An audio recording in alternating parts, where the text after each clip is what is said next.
Ndasubiye kubaramutsa mwe banywanyi mukurikira iyi mboneshakure yacu ari nayo yanyu Shiramatsiko TV. Ni imboneshakure imwe rudende idushikiriza inkuru n'ibiganiro utaronka ahandi. Uyu ni umwanya w'amakuru agezweko ari kuvugwa ngaha mu gihugu c'u Burundi, aho ino mboneshakure yacu ari nayo yanyu Shiramatsiko TV ibategurira amakuru ahambaye cane aba ari kuvugwa mu bisata bitandukanye, aho twibanda cane cane ku makuru aba ari kuvugwa ku gateka kazina muntu, aba ari kuvugwa mu butungane, aba ari kuvugwa mu cibano, aba ari kuvugwa ku mbuga ngurukana bumenyi, aba ari kuvugwa muri politike ndetse n'andi yose mutamenye muba mwaranyegejwe turatohoza amaze tukabashikiriza ido n'ido. Tubazaniye amakuru ahambaye cane kandi adahumuriza ari kuvugwa ngaha mu gihugu c'u Burundi, aho abatari bakeya bariko barahunga igihugu kubera ubuzima bubi buri mu gihugu c'u Burundi. Abantu bari guta akazi ngo bagiye mu mahanga nta bwenge bafise. Geras Ndabirabe niko yatangaje nyuma yuko abategetsi batari bakeya bataye amabanga bagahunga igihugu, bakavuga ko badashoboye kuba mu gihugu kimeze nk'aho kitariho igihugu kimaze kugera ahatemba, byose bikomotse ku butegetsi bubi bwa Perezida Evariste Ndayishimiye. Murabikurikira mw'ido n'ido ry'amakuru. Turaza no kubabwira ku makuru ahambaye cane arabana n'umutekano, aho nyuma yuko Perezida w'igihugu ca Congo Antoine Felix Tshisekedi aviriye mu gihugu c'u Burundi, hariko harategurwa amabatayo yababa 8 yo kujya kurwana muri Congo. Amakuru adushikira akaba yemeza ko Perezida wa Congo yazanye igifurumba cy'amadolari akagikubita Perezida Evariste Ndayishimiye, akaba yaramwemereye kumuha abasoda bajya kurwana na M23. Imitima y'abarundi ikaba yongeye guhagarara kuko bazi neza ko bagiye kongera kwishwa nk'uko byabaye mu mezi aheze, aho M23 yishe abasoda b'u Burundi batari bakeya, abandi ikabafata mpiri, ariko ubutegetsi bwa CNDD-FDD bukabihakana bukavuga ko nyabuna ari abarwanyi ba Red Tabara. Amakuru adushikira aremeza ko batayo zababa 8 zaba zamaze gutegurwa kugira ngo zambuke zisange abandi basoda b'u Burundi bamaze igihe bari muri Congo, amaze bakore intambara ikomeye cane hagati yabo ndetse na M23, ariko abatari bake bakavuga ko Ndayishimiye agomeje gutikiza abasoda b'u Burundi mu ngwano ataco itwaye abarundi, kandi benshi bakemeza ko ibintu Ndayishimiye ariko arakora azabyishura mu myaka iri imbere. Ni byinshi twabateguriye tugira ngo tubashikirize, wecu ubusabwa nta cindi nibukunda amakuru n'ibiganiro tudahwema gucisha kuno muyoboro wa YouTube Shiramatsiko TV, ukaba utarabyonda kuri sabone, akanika karyo keza ko gupyondaho kugira ngo uko dushizeho amakuru n'ibiganiro bene nk'ibi ujye uba uwa mbere mu gushikirwa nabyo. Abategetsi bakomeye cane bari guta akazi bagahunga igihugu. Abantu bari guta akazi ngo bagiye mu mahanga nta bwenge bafise. Geras Ndabirabe, umukuru w'inama nshingamateka Geras Ndabirabe yababajwe cane n'abarundi bari guta ubuzingo bagiye mu mahanga, iyo birirwa bakuka amase igitondo cose, gusatura inkwi, gutema ibiti no kwikorera imizigo y'ibiro 100 ku rutugu, ugasanga kikiriza carabyimbye kumbe ari imizigo gusa yikorera. Geras Ndabirabe ati birababaje kubona umudogiteri wari ufise akazi gakomeye ka leta agaya umushahara ngo agiye Canada, France kuba umucakara gusa. Abo nta bwenge bafise. Umukuru w'inama nshingamateka Geras Ndabirabe yaraye ababajwe cane n'abarundi bari guhunga igihugu bagata akazi ngo baroye mu mahanga, aho yabagereranije n'abakeba mutwe. Ibi yabivuze mu nama nshingamateka ku munsi w'ejo. Geras Ndabirabe yemeza ko abo bose bagenda mu bihugu bya hanze usanga hari mu bikorwa by'ubucakara by'ubuja ndetse biteye isoni. Ndabirabe yagize ati usanga birirwa bikorera amase igitondo bukira basatura inkwi batema ibiti bakikorera n'imizigo y'ibiro 100 ku rutugu ugasanga barabyibushe ibikiriza ukibaza ko ari siporo bakora kumbe ari imizigo yirirwa ibavunagura. Uwo arongoye inama nshingamateka yasabye nimba hari abashingamateka bifuza kugenda nabo kugenda kuko ataco bazoba bamariye igihugu. Gerasi agira ati ibaze umuntu aheba akazi mu nama nshingamateka ngo agiye hanze umuganga bagiye hanze kubera agashahara ari gato, aho ntibakwije mu mutwe neza. Gerasi Ndabirabe abona ko abarundi bari bakwiye gukunda igihugu cabo c'u Burundi kuko ibyo bihugu ajamwo hari ababiruhiye. Kugenda muri ibyo bihugu ni gucurwa bufuni na buhoro. Ibi yabishikirije mu gihe hamaze iminsi hibonekeza abarundi bari guta ubuzi bwa leta bakagenda mu mahanga kuronderayo ubuzi. Aho byagaragaye ni muri Kaminuza y'u Burundi basanze abarenga 100 bamaze guta ubuzi bwabo. Impamvu y'ibi byose ni uguhemba udufaranga tw'intica ntikize, bikaba binaboneka neza ko ubuzima busigaye bugoye cyane mu gihugu c'u Burundi.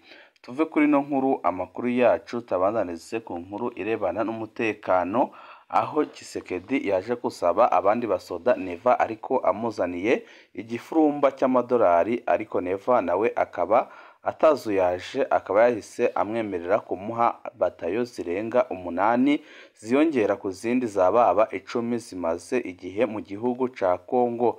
Perezida Felix Tshisekedi wa Kongo yaraye agendeye u Burundi amasaha makeya bikoze ku munsi w'ejo bundi.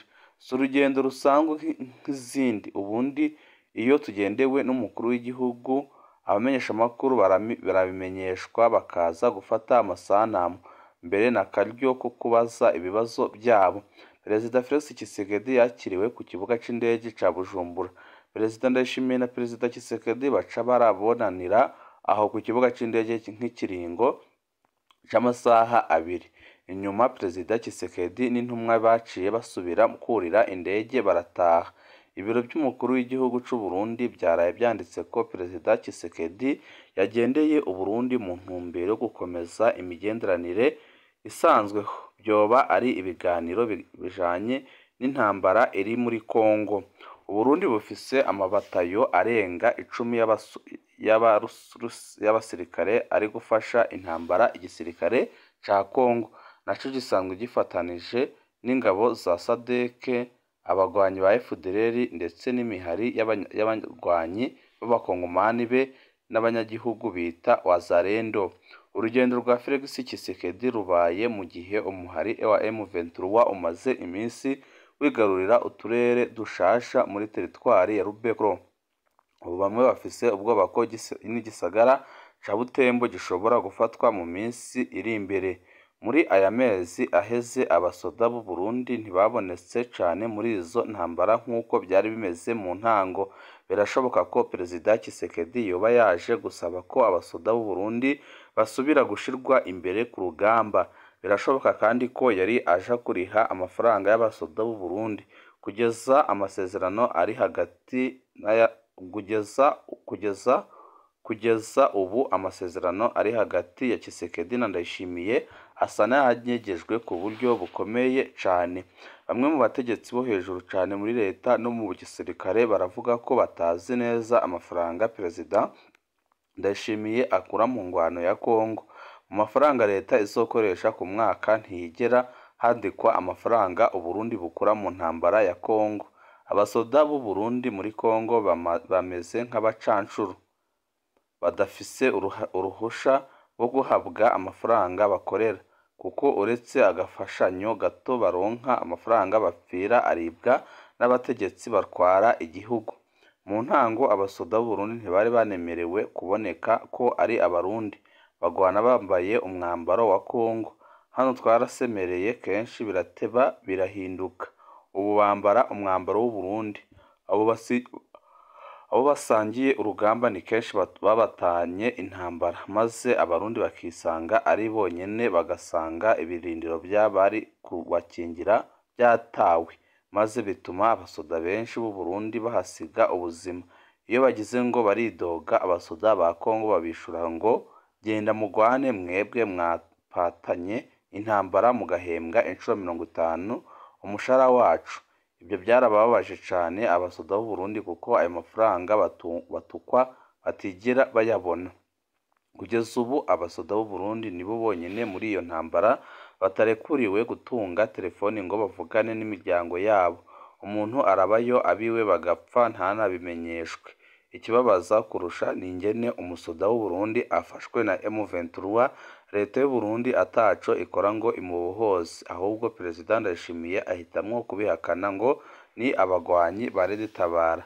Birababaje cane. Muri no minsi Perezida Tshisekedi aboneka ko ariko aratunganya gushasha urubuga rw'intambara. Mu mpera y'indwi iheze yaragenye indongozi zishasha z'urugamba, aho yateye ashira imbere intwazangabo ziva mu bwoko bw'abanyamurenge ngo zihangane na M23. Muri iyo ntumbero birashoboka rwose ko abasoda b'u Burundi nabo bagiye gusubizwa ku mirongo y'imbere ku rugamba, bizoca bisubira gukwega amarira menshi mu banyagihugu. Kugeza ubu amakuru adushikira aremeza ko ibintu bitoroshe na gatoya, akemeza ko Ndayishimiye yemeye kongera gutanga ibatayo zishika mu 8 ziyongera ku bandi basoda bari muri Kongo. Ibi bikaba byateye ubwoba abatari bake, aho abarundi ndetse n'abasoda babona ko Ndayishimiye ubuzima bw'abasoda b'u Burundi butamunenzwe, ahubwo nyabuna yibereye mu bindi, ndetse benshi bakavuga ko aho azasiga igihugu c'u Burundi ari habi cane. Tuve kuri ano makuru arabana n'umutekano, amakuru yacu tabandanirize Rugombo. Imbonerakure zibiri zakubiswe cane n'abanyagihugu. Ibyo byabaye mu ijoro ryo ku munsi w'Imana rishira uwa mbere mu gushika ku wa mbere mu karere ka Rusiga, ni muri komine Rugombo mu ntara c'Ibitoki mu buraruko bushira uburengero bw'u Burundi. Aho banywanyi babiri b'umuhari w'urwaruka rw'umugambwe CRFD bafashwe bafise imifuko 5 y'imyembe yibwe mu mirima y'abarimyi bo muri ako karere. Izo mbonerakure zibiri zarakubiswe cane na bene mirima y'imyembe bari bayiraririye. Abanyagihugu babwiye SOS Media Burundi ko ubusuma bwo mu mirima, mu ngo no mu mazu y'idandarizo bwimonogoje muri iyi minsi. Ibyo byaraduhagaritse imitima kuko imbonerakure zama ziriko zirakora ibikorwa byo kukizura, atari bo biba ni n'abakorana nabo. Nico gituma twahisemwo kurarira ijoro, niko bivugwa n'abagabo b'Irusiga. Abagabo benshi bo muri Rusiga bitwaje inkoni, amacumu, imihoro n'ibindi bigwanisho bito bito baracakiye imbonerakure zibiri zafatiwe mu mirima zifise imifuko 5 y'imyembe. Abashinga intahe babwiye SOS Media Burundi bati inyuma yo gukubita cane abo babiri bavugwa ko ari abasuma barokowe n'abapolisi bo muri ako karere n'abagenzi babo, babanje kubitora kugira ngo bavurwe. Musitanteri wa komine Rugombo Gilbert Manirakiza aremeza ko ibyo byabaye, ariko ntagomba kuvuga imbonerakure. Asaba abarongoye kwirinda kwihanira. Mu ntara zitandukanye z'ico gihugu gitoyi co muri Afrika y'ubuseruko, muri iyi minsi haribonekeza igurirana y'ubusuma mu mirima no mu ngo. Ubukene budasanzwe busongwa no kubura akazi nico gikuru gituma ubwo busuma bwiyongera. Abasuma bakaba benshi, muri abo akaba abenshi ari imbonerakure ziriko zirafatwa ziriko ziriba, mu gihe zibesha ko ziba ziriko ziracizura. Ibihe byiza nibyo ndabipfurije banywanyi bacu.